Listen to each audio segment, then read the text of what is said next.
Hi everyone. This video is going to be an overview of how we find the pHs of weak acids and weak bases. We'll do examples in a separate video. But for now, imagine we have some generic weak acid, let's just call it HA for now. We might begin by writing the dissociation reaction. HA dissociates into H plus and A minus. And then I do think it may be helpful to begin with an ice table. The initial condition refers to before HA even dissociates. So we have 0.10 formal of HA, and because it hasn't dissociated, we have 0 for H plus and A minus. But then dissociation occurs, so HA dissociates ever so slightly, but we don't know how much. We'll call it X. HA goes down by X, H plus goes up by X, A minus goes up by X. So then at equilibrium, we could say for HA we have 0.10 formal minus X, X for H plus, and X for A minus. So then we would write our Ka as products over reactants. So we could call that x squared over 0.10 formal minus x, or we may write, instead of x, we could write h plus, couldn't we? So that would be h plus squared, and instead of actually putting a number here for the formal concentration, let's maybe make it more general and call it the formal concentration of HA. And again, since X is H plus, we could put H plus there. So this will always give you the answer, but if you use this equation, you're going to have to use the quadratic. And that's fine, but it can be a little bit time consuming. We can simplify this equation a little bit by remembering that the values of Ka are small. Ka is much, much less than 0, which means that this equilibrium lies to the left, which means that the majority of HA is going to be protonated. In other words, X is going to be small, or much less than 0.10 formal, and again, that's because this equilibrium lies to the left. So we can simplify this. Ka would be x squared over 0.10 formal, but again, we could call x H plus, and we could make this more general by calling it the formal concentration, and rearranging this or solving for H plus gives H plus is equal to the square root of Ka times the formal concentration of HA.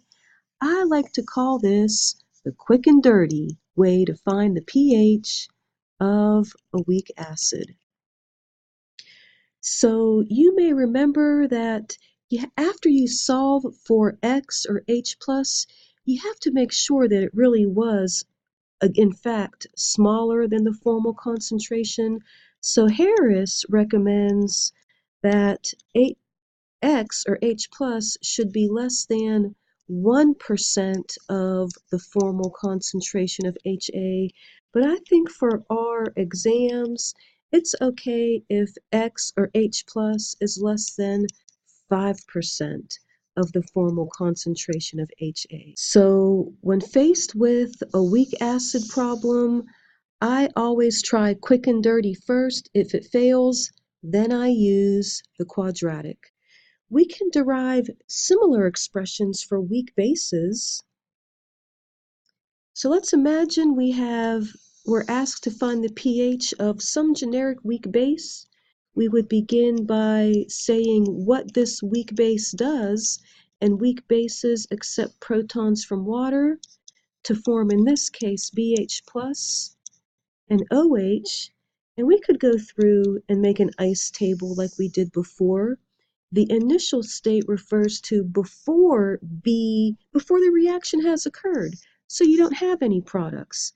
Then the reaction does occur, B goes down by a little bit, we don't know how much, so we call it X. The products go up by x.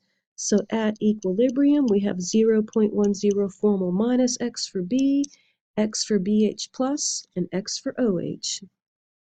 So we could write KB is equal to x squared over 0.1 formal minus x, but since x is OH, maybe I would just write OH squared over reactants. And again, instead of putting in an actual concentration, I might call this the formal concentration of the base minus x. Well, x is OH. So you could always use this to find the pH of a weak base, but again, you'll have to use the quadratic, and I don't like to always use the quadratic. Again, we can remember that Kb values are much, much less than 0. We could ignore this x because most likely it'll be a lot less than the formal concentration. And again, this is because the equilibrium lies to the left.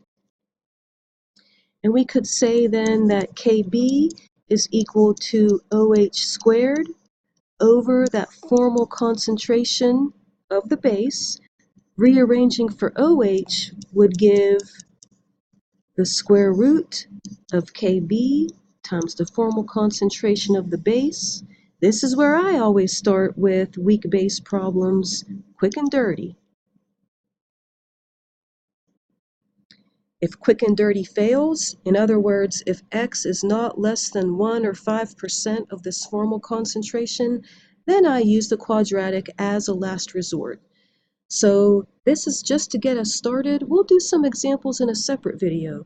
Thanks for listening.